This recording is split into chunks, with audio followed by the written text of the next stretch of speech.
colleagues and friends, good afternoon. Sure, after Simon Kahiro has spoken, I don't even have the message that I can put. But I want to add this, and he has gone. I was going to, Simon, they won't sack me because my website is updated.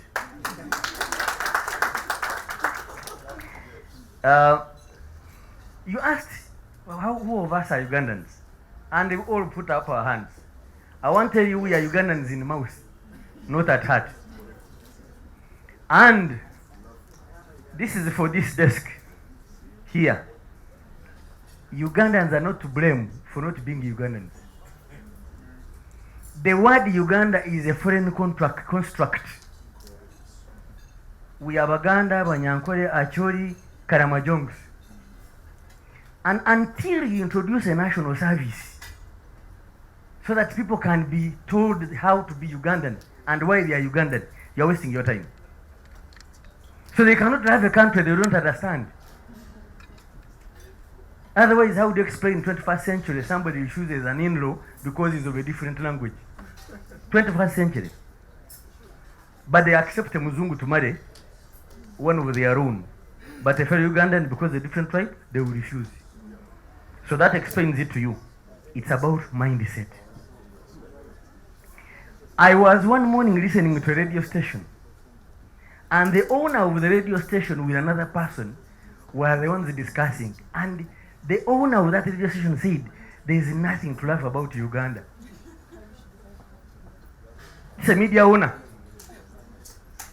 Fortunately, I knew their number. I called in. I said, I don't agree with you. For starters, Uganda is the most beautiful country in the world.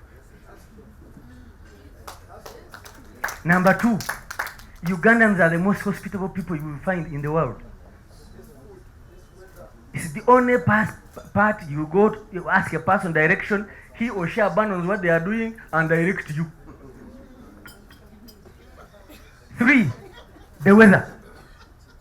He has just talked about it. Actually, in Mbuya, it was raining as it was shining. So beautiful. You can't find it anywhere. This is the only country you can sleep on the veranda up to morning. Try that one in New York. So, it's about mindset. 2, now this is for us, government communicators. Who knows what you are doing? Who knows? And I have gotten reports. Some of us don't actually pick phone calls from the media. They don't. Number 2, back to permanent secretaries. Madam PSCs, I request to send you to your colleagues because you have tied the hands of my colleagues. You have appointed somebody as a communicator, but you don't allow them to communicate. So why are they there? I am glad my ministry allows me to communicate. But anyway, how can you contain me? You give me a job, I do it. If you don't tell me to do it, I throw it back to you. Because for me, a job must be done. Now, Simon talked about budget. When my new minister was appointed a minister, he asked me how much I use. When I told him 5 million, he said, dollars? I said, no, sir, Uganda shillings. Then he said, how do you manage? I said, my size does it all. Because I'm everywhere. I think you can bear me witness. I'm everywhere. Meaning I sleep less. Meaning my family has me less. Thanks to my government, which doesn't want to spend on communication. But we all know the lines of power. Dime, diplomacy, information, military, and economy. Now you have your blessed parliament which thinks spending on the military is wasting money. It's part of tools of power, instruments of power. You have a government which thinks spending on information is wastage of money. It is one of the instruments of power. Do we understand what we want? And Comrade Nakarima, thank you for this occasion. Because I have shouted every year I have been in this office to my colleagues to communicate. My appeal falls on deaf ears. Finally, you are hearing it for yourselves. What is it that you are speaking or writing, both of us? For whom are you doing what you are doing? I'm glad I found Ben talking about United States of America. There are two examples I want to give you. When the US soldiers were in Grenada, a CNN correspondent filmed the soldiers beating a civilian. To him, this was a lead story. He brought it to Atlanta. The editor told him, "You son of a bitch, these are American soldiers." The story never saw light of day. Here, it will be a screaming headline in certain newspaper. They quit you. You know yourselves, I don't have to say. When shall we learn to promote what is good for our country? Example. People are on trial for corruption now. We have been crying about corruption. People are on trial. This is just window dressing, one commented. The other, no, corruption is not fought that way. Excuse me. When you start walking, you start with one step, don't you? So why don't we applaud the positive thing which has happened and instead water it down? Yeah, when he asked the cleanest country in East Africa, you mentioned the country. Have you driven in the countryside in that country and see what's happening there? The level of poverty, for example. Anyway, so what are you communicating? Whether a journalist or a government communicator, what is it you are saying? What is it you are writing? And for who? What is your motive?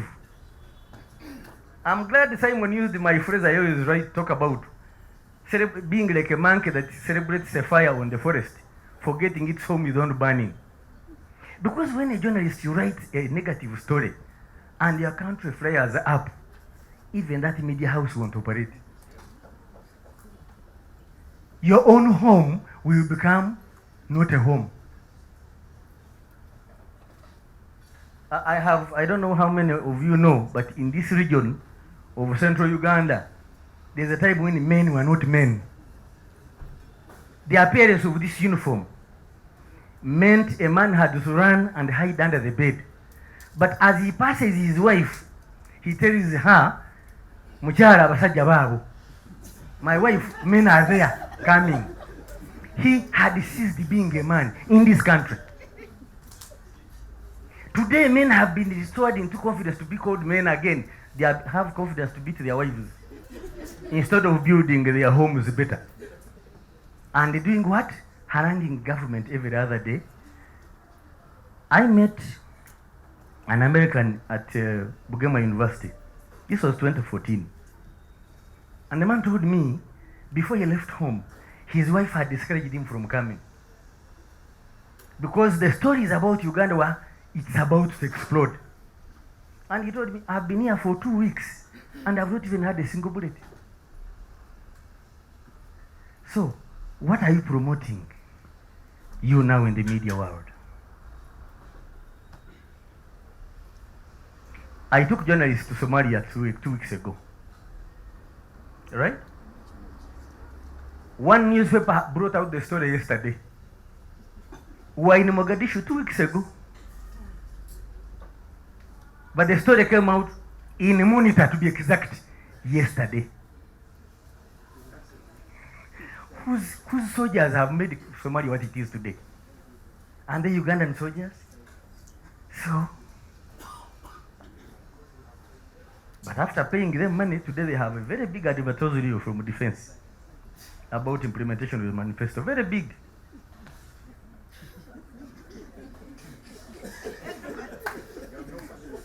Government spending on a newspaper where the first anti-corruption effort came from was a Monitor newspaper, criticizing the efforts which have been made. But in whose interest are you writing your story? He has mentioned Kenya. I was there when Mutua was the spokesman. I was whispering to my neighbor here. Very arrogant the guy was. But that's their culture. And he was indeed they felt he was the best spokesman the government could have. I had my own parameters of judging him at the time. And I actually entered Kenya when it was riots on 4th of January until they ended. And by the way, I predicted a repeat in 2009. And 2017, the repeat occurred. So you're a prophet of doom? No, I'm not. I have lenses called critical tools of analysis. Oh, it was just us. Okay. Lastly, because I don't want to take much of your time, I was awakened by Wekesa when he came to my office with guns blaring. And the man had a point. Terrorism has done this. We have done this terrorism. And he said, but General, you are chasing away my clients. And he can tell you, I apologized to him. Did I or I didn't? Because it occurred to me that I needed to balance public awareness and business interests. Because security is not an end in itself. It's a means to an end. My being in uniform is not final. It's a step towards economic prosperity. And prosperity will not come from government. Prosperity comes from the private sector. The role of government is creating the environment. And I can speak on behalf of security. We have done our part. If you want, you can clap. If you don't want, that's up to you. But we have done our part.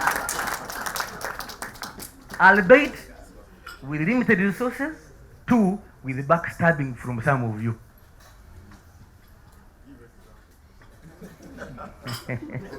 So lastly, Comrade Nakarema, I'm so grateful that you gave me the chance to come and air out my frustration from my bosses, the permanent secretaries, who hold the money against information. But when there is a crisis, then they will look for you as if you're a needle. When there is a crisis involving the sector, woo, everybody will be on standby looking for the spokesperson. All along, where have you been? So, my request to my bosses in the ministries and then the media houses bosses, Don, Kin, and the others, I think you also need a policy within the media world to be in the interest of the country. In the interest of the country. At one point you are here in Kampala, the potholed city. But the number of vitaminized roads, the amount of kilometers that have been tarmacked in this country are way, way beyond those that are potholed. Thank you. Somebody from Works, where are you? You here?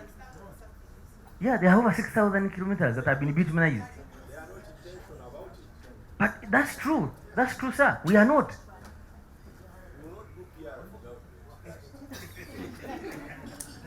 Madam PS, you have heard information and ICT. But you get money to buy the V8s. Anyway, we have to make a choice.